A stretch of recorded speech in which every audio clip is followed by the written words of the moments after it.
Movie के start में हमें दो भाइयों को दिखाया जाता है, जिनमें से छोटे का नाम नेथन था, जिसको प्यार से नेट कहा करते थे। वो दोनों भाई चोरी छुपकर एक म्यूजियम में जाते हैं और वहाँ जाकर एक मैप चुराने की कोशिश करते हैं, पर तभी वहाँ पर दो पुलिस ऑफिसर्स आ जाते हैं और वो उन दोनों भाइयों को पकड़कर एक ऑर्फन हाउस में ले जाते हैं। दरअसल इन दोनों के पेरेंट्स नहीं थे और वो दोनों शुरू से ही ऑर्फन में रहा करते थे और नेट के बड़े भाई ने इस मैप को चुराने की बहुत बार कोशिश की थी, क्योंकि नेट और उसका भाई पायरेट्स के खानदान से बिलोंग करते थे और वो जो मैप था उसमें बहुत बड़े खजाने का राज छुपा हुआ था। अब उस ऑर्फन हाउस की सिस्टर पुलिस ऑफिसर से ये कहती है कि नेट अभी छोटा है, आप लोग इसके बड़े भाई को लेकर जा सकते हैं, क्योंकि वो बार बार मना करने के बावजूद भी चोरी किया करता था। बट यहाँ पर नेट का बड़ा भाई खुद को पुलिस के हवाले नहीं करना चाहता था, इसलिए अब वो यहाँ से भागने का डिसाइड करता है। अब वो अपने सामान को पैक करने के बहाने अपने रूम में जाता है। नेट अपने बड़े भाई से कहता है कि मैं तुम्हारे बगैर नहीं रह सकता। यहाँ पर नेट का बड़ा भाई उसको एक लॉकेट, लाइटर और एक लेटर देता है और ये कहकर वहाँ से चला जाता है कि मैं वापस जरूर आऊँगा। अब नेट अपने बड़े भाई के जाने के बाद जब वो लेटर ओपन करता है और उस पर लाइटर की रोशनी डालता है तो उसको एक मैसेज मिलता है। उस लेटर में ये लिखा था कि याद रखना, हम लोग पायरेट्स फैमिली से बिलोंग करते हैं और हम लोग जरूर मिलेंगे। इसके बाद सीन शिफ्ट होता है और हमें 15 साल बाद का सीन दिखाया जाता है। हम नेट को देखते हैं जो अब बड़ा हो गया था और वो एक बार में काम किया करता था और साथ ही छोटी मोटी चोरी भी किया करता था। जब एक दिन नेट अपने बार में काम कर रहा था तो उसके पास विक्टर नाम का एक आदमी आता है। वो उसे कहता है कि मैं तुम्हें और तुम्हारे भाई को जानता हूँ। वो बताता है कि कुछ टाइम पहले मिलकर हम काम किया करते थे, लेकिन नेट को इस बारे में जानने में कोई भी दिलचस्पी नहीं थी। वो विक्टर से वहाँ से जाने का कहता है, मगर विक्टर जाते जाते उसके लिए एक कार्ड छोड़कर जाता है। उस कार्ड में विक्टर का एड्रेस लिखा हुआ था। नेक्स्ट सीन में हम देखते हैं कि नेट विक्टर के घर पर चला जाता है। वो उसके घर में जाकर वही मैप देखता है जो कई साल पहले उसने और उसके भाई ने चुराने की कोशिश की थी। तो तभी वहाँ पर विक्टर भी आ जाता है। विक्टर कहता है कि अगर तुमने पहले ही आना था तो मुझे तभी बता देते। यहाँ पर नेट विक्टर से कहता है कि ये तो वही मैप है जिसको ढूंढने के लिए कई लोगों ने बहुत ज्यादा मेहनत की और ये एक खजाने का नक्शा है और इस मैप के रास्ते पर जाकर बहुत ज्यादा लोगों ने अपनी जान दे दी और उन्हें कुछ भी हासिल नहीं हुआ और ये एक बकवास स्टोरी थी। विक्टर नेट से कहता है ये कोई बकवास स्टोरी नहीं है और मैं जानता हूँ तुम्हें और तुम्हारे भाई को इस मैप के बारे में काफी ज्यादा इन्फॉर्मेशन है। फिर इसके बाद विक्टर वहाँ पर नेट को एक बुक दिखाता है। उस बुक में वो एक शिप की तस्वीर दिखाता है। ये शिप कोई आम शिप नहीं है, बल्कि ये कोई बहुत ही पुरानी शिप है और इसकी कीमत 500 करोड़ है। और तो और उस शिप में बहुत ज्यादा खजाना भी छुपा हुआ है, जिसको 18 लोगों ने मिलकर वहाँ पर छुपाया था। अब जब नेट को इस खजाने के बारे में इतनी ज्यादा इन्फॉर्मेशन थी तो विक्टर उसको कैसे जाने दे सकता था और अब वो उसे अपने साथ काम करने की ऑफर करता है, लेकिन नेट उसकी ऑफर को रिजेक्ट कर देता है। तो विक्टर उससे कहता है कि अगर तुम मेरा साथ दोगे तो तुम्हें तुम्हारा बड़ा भाई भी मिल सकता है। नेट घर जाता है और घर जाकर अपने बड़े भाई की चीजों को देखने लगता है और इसके बाद वो विक्टर के साथ काम करने के लिए एग्री हो जाता है।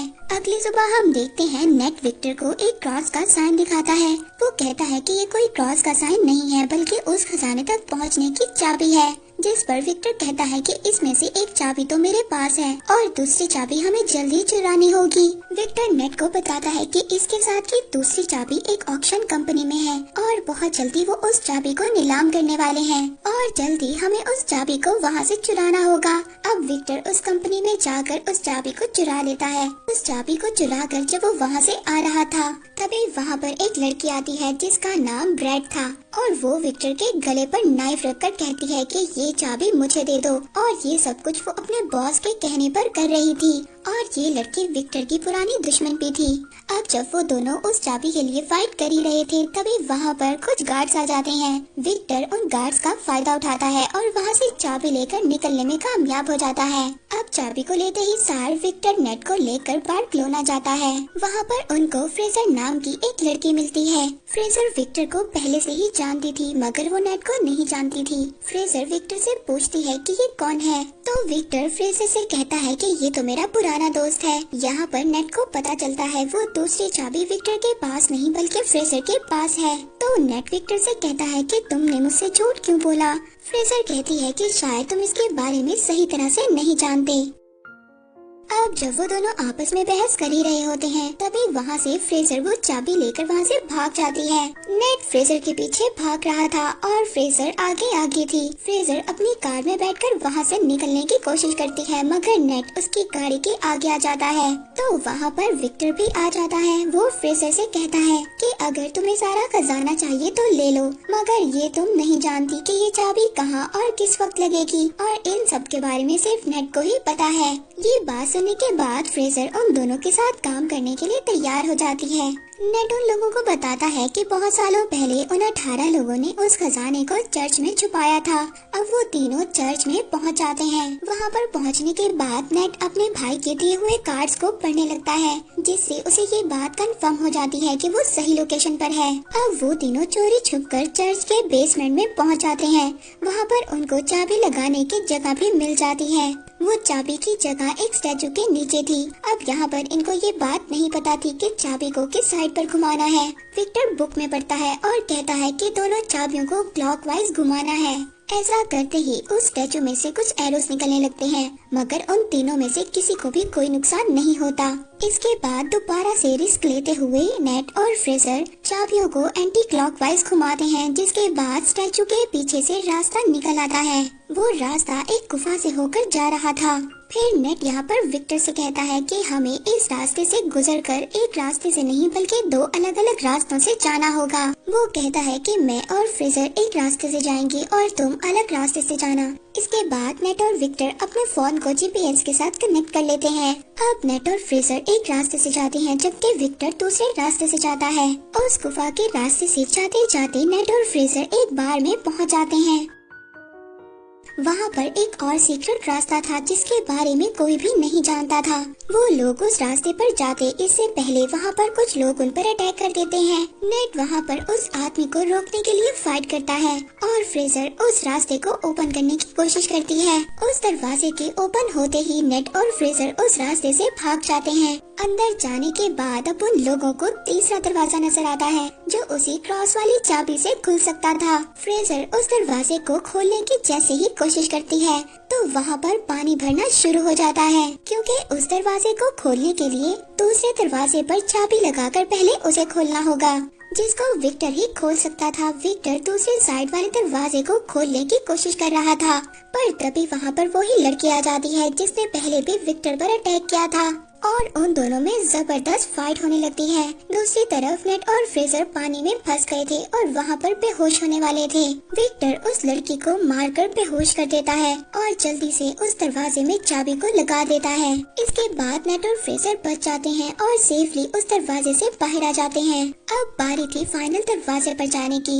लेकिन कोई भी ये नहीं जानता था कि उस दरवाजे को कैसे ओपन करना है। विक्टर बाहर खड़ा एक होल में से उन दोनों को देख रहा था पर तभी वहाँ पर नेट अपना दिमाग इस्तेमाल करता है। वो फ्रेजर से कहता है कि जाओ और विक्टर से दूसरी चाबी लेकर आओ लेकिन विक्टर उन दोनों पर ट्रस्ट नहीं करता और दूसरी चाबी देने से इनकार कर देता है। लेकिन थोड़ी ही देर बाद विक्टर उस चाबी को दे देता है क्योंकि उसके पास कोई और ऑप्शन नहीं था। नेट देखता है कि उस दरवाजे पर एक सिंबल बना हुआ था। नेट जब उन दोनों कीज को मर्ज करता है तो वही सिंबल बन जाता है जो उस दरवाजे पर बना हुआ था जिसकी वजह से वो लोग अब उस दरवाजे को भी खोल लेते हैं। जब वो उस दरवाजे के अंदर एंटर होते हैं तो एंटर होते ही उन्हें 3 बड़े बड़े पॉट दिखाई देते हैं। दूसरी तरफ विक्टर नेट से बार बार पूछ रहा था कि खजाना मिला या नहीं। नेट फ्रेजर को ऊपर करता है ये देखने के लिए कि उन पॉट्स में क्या है। फ्रेजर जब देखती है तो उन पॉट्स में तो बहुत सारा नमक था। इसका मतलब ये था कि यहाँ पर कोई भी खजाना नहीं था। तभी वो तीनों पॉट्स अचानक से टूट जाते हैं। वो देखते हैं कि उनमें से एक मैप निकलता है और यही मैप ही उस खजाने तक जाने का रियल मैप था। अब जब नेट मैप को देख रहा था तभी फ्रेजर उस पर गन पॉइंट कर देती है। वो कहती है कि तुम्हें क्या लगता है विक्टर ने तुम्हें सब कुछ सच बताया है। वो गन को नेट के सर पर मारती है और उसको मारकर बेहोश कर देती है। उस मैप को लेकर वहाँ से चली जाती है और जाते जाते उन कीज को भी ले जाती है।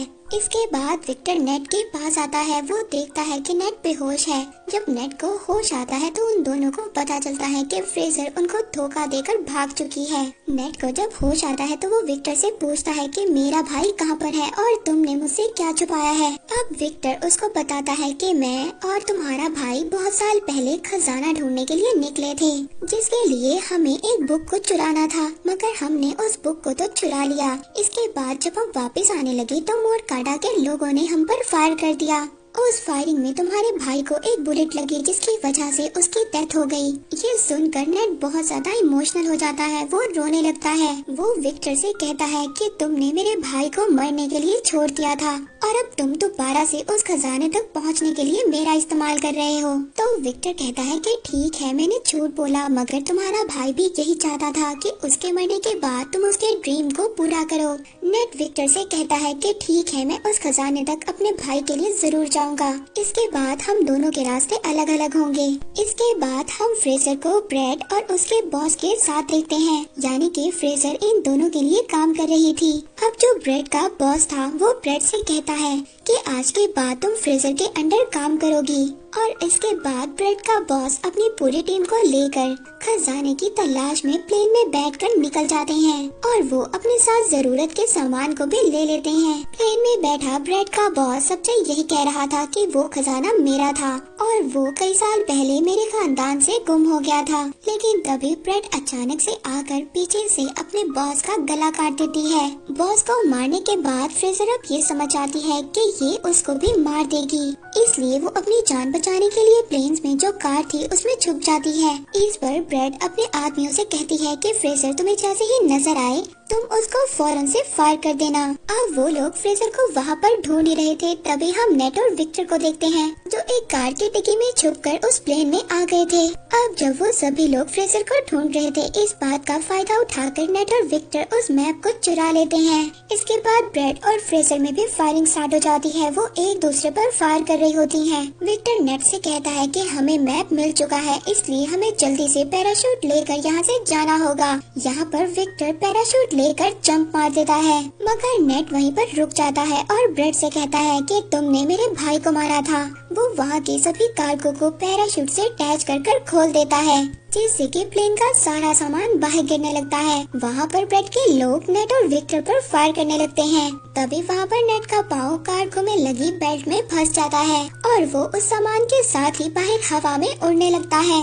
लेकिन वो बहुत ज्यादा कोशिश करने के बाद दोबारा से प्लेन में आ जाता है। तभी वहाँ पर फ्रेजर एक बड़ी सी कार को लेकर प्लेन से जंप करने वाली थी। वहाँ पर नेट भी खड़ा था। अब कार के साथ दोबारा से नेट भी नीचे गिर जाता है। अब जब वो दोनों नीचे गिर रहे थे तभी फ्रेजर नेट से कहती है कि जल्दी से पैराशूट खोलो, लेकिन यहाँ पर तो नेट ने कोई पैराशूट लिया ही नहीं था। अब वो दोनों हवा में ही उड़ रहे थे, मगर तभी जल्दी से नेट एक कार्गो के पैराशूट को ओपन करता है और वो दोनों उस कार्गो पर चले जाते हैं। उस पैराशूट पर जाने के बाद वो दोनों समंदर पर लैंड करते हैं। अब वो लोग एक बीच पर पहुंच गए थे। वहां पर पहुंचने के बाद वो एक होटल में स्टे करते हैं। उस होटल में जाने के बाद वो दोनों मैप को समझने की कोशिश करते हैं, लेकिन यहाँ पर फ्रेजर को तो कुछ भी समझ नहीं आती और वो आराम से जाकर सो जाती है। लेकिन नेट यहाँ पर पूरी रात मेहनत करता है और उस मैप को समझ लेता है और कुछ नोट्स भी बना लेता है। जब सुबह फ्रेजर उठती है तो वो देखती है कि नेट ने मैप को समझकर नोट्स भी बना लिए हैं और वो यहाँ पर दोबारा से चालाकी दिखाती है। वो उस नोट को लेकर खजाने के लिए निकल जाती है। नेट जब सुबह उठता है तो वो देखता है कि वहाँ से नोट गायब है और ये देखकर वो मुस्कुराने लगता है। दरअसल नेट ने उस नोट पर गलत लोकेशन को मेंशन किया था और जो रियल लोकेशन थी वो नेट के पास ही थी। नेक्स्ट सीन में हम देखते हैं कि नेट एक बोट में उस लोकेशन पर पहुंच जाता है जो एक आइलैंड की गुफा में था। वहीं पर दूसरी तरफ ब्रेड ने भी नेट पर नजर रखी हुई थी। वहीं पर नेट पानी में जंप कर स्विम कर उस गुफा तक पहुंच जाता है, जहां पर वो दो बहुत बड़ी बड़ी शिप्स को देखता है, जिसको ढूंढते हुए न जाने कितने लोगों ने अपनी जान को गंवाया था। उस शिप के जब नेट अंदर जाता है तो वहाँ पर उसको बहुत सारा गोल्ड मिलता है, लेकिन पीछे से तभी उसे विक्टर की आवाज आती है। विक्टर भी वहाँ पर आ गया था और ये देखकर नेट काफी ज्यादा डर जाता है और पूछता है कि तुम यहाँ पर कैसे आ गए। तो वो उससे कहता है कि क्या तुम भूल गए तुम्हें तो मुझे अपने जीपीएस से कनेक्ट किया था। अब जब वो दोनों मिलकर उस खजाने को देख ही रहे थे तभी वहाँ पर ब्रेड भी अपने लोगों के साथ आ जाती है। उन लोगों को देखकर नेट और विक्टर दोनों छुप जाते हैं। ब्रेड तभी अपनी पूरी टीम को बुलाती है और उन दोनों शिप्स को प्लेन के जरिए वहाँ से लेकर जाने वाली थी, क्योंकि वो ये जानती थी कि खजाने के साथ साथ उस शिप की कीमत भी करोड़ों में थी। अब विक्टर और नेट उस शिप से बाहर आते हैं। वो दोनों अब उस शिप को ही हाईजैक करने का प्लान बनाते हैं। वो वहाँ पर शिप के फ्रंट पर आते हैं और वहाँ पर सभी गार्ड से फाइट करने लगते हैं। यहाँ पर नेट भी सभी गार्ड्स को खूब मार रहा था। वो गार्ड्स को पानी में नीचे फेंक देते हैं। अब एक एक गार्ड को मारने के बाद वो प्लेन को हाईजैक कर लेते हैं। ब्रेड जब ये देखती है तो वो गुस्से में आ जाती है। वो दूसरे शिप से उन लोगों पर अटैक करवाती है। विक्टर ब्रेड और उसके लोगों से बचने के लिए हेलीकॉप्टर को तेजी से उड़ा रहा था, मगर यहाँ पर ब्रेड तो उसके पीछे ही पड़ गई थी। इसके बाद ब्रेड के लोग नेट के शिप पर आ जाते हैं। वो सभी लोग नेट से फाइट कर रहे थे, पर तभी ब्रेड सामने से आकर नेट के शिप से टकराने ही वाली थी। नेट पुराने कैनन से ब्रेड के हेलीकॉप्टर पर अटैक कर देता है, जिससे उसका हेलीकॉप्टर डिस्ट्रॉय हो जाता है और तभी उसका शिप भी एक पहाड़ी से टकराता है और पूरी तरह से डिस्ट्रॉय हो जाता है। मगर ब्रेड वहाँ से बच जाती है और अब वो नेट के शिप पर जंप करती है। वो नेट से कहती है कि जो मेरा नहीं हो सकता वो किसी का भी नहीं हो सकता, और इतना बोलकर वो शिप के एंकर को समुद्र में फेंक देती है, जिसकी वजह से शिप और हेलीकॉप्टर आगे नहीं बढ़ पाते और विक्टर का सोने से भरा हुआ बैग भी नीचे गिरने लगता है। वो अपने हेलीकॉप्टर को ऑटो पायलट कर उस बैग को बचाने जाता है। उधर नीचे शिप पर ब्रेड और नेट की आपस में फाइट हो रही थी। नेट अब किसी तरह से बचते बचाते हेलीकॉप्टर पर चढ़ने की कोशिश करता है और उसके पीछे ब्रेड भी आ रही थी।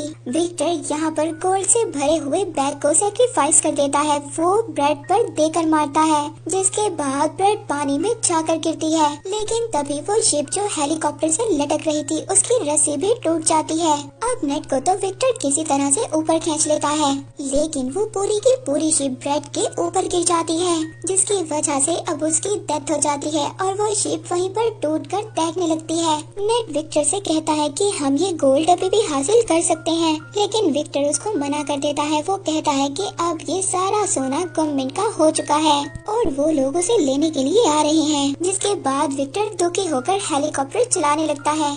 तो नेट उससे कहता है कि दुखी मत हो, और फिर वो एक एक कर गोल्ड को अपनी पॉकेट से निकालने लगता है और वो दोनों खुशी खुशी जाने लगते हैं। मूवी के लास्ट में हम देखते हैं कि एक मोटर बोट नेट और विक्टर का पीछा कर रही है, जो कि कोई और नहीं बल्कि फ्रेजर ही थी, जिसको नेट ने बेवकूफ बना दिया था। हम देखते हैं कि नेट का भाई अभी भी जिंदा था, जो कि एक जेल में बंद था। और इसी के साथ ये मूवी यहीं पर एंड हो जाती है।